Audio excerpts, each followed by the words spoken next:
Food basin ক্ষমতা দেওয়া হয়েছে, তারা কিনে দেবে। আর আমার মনে হচ্ছে আপনারা কিন্তু এই ফেনী পৌরসভাতেই কিন্তু ওএমএস দেওয়া, আপনাদের কিন্তু চালের মান কিন্তু ভালো, চালের মান কিন্তু ভালো। ঢাকাতে কিন্তু আমরা লক্ষ্য করেছি বিভিন্ন টাকা খোঁজ নেই, যে চাল বাজারে 60 টাকা বিক্রি হয় এটি 30 টাকাতে ওএমএস দেওয়া হচ্ছে।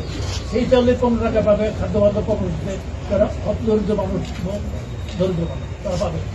এটা খারাপ মানের জিনিস কিন্তু দেওয়া হয় না। এককালে আপনারা বলতে পারবেন না, যারা একটু আমার মতো বয়স্ক কেউই নাই এখানে, আমরা যে রেশনের চাল খেয়েছি আগে রং থাকতো, রান্না করতে সেটার মধ্যে চুলার মধ্যে দেখে চুলার মধ্যে রং এগুলো আপনার দেখেন নাই, আপনারা ভুলে গেছেন। আগে চাল ইম্পোর্ট করা হয়তো এগুলোর মধ্যে অসুবিধা হয়তো, এখন ওসব দিন চলে গেছে। এখন আমার মূলত এখন আসছে আমাদের খাদ্য মজুদ আছে 22 লক্ষ মেট্রিক টন, এর মধ্যে 20 লাখ মেট্রিক টনের উপর আছে চাল। আমরা অনেকাংশে নিজেদের চালের উপরে কিন্তু এই করছি, কষ্ট থাকে না, আমাদের চাহিদাও প্রচুর, আবার চলে যাবে।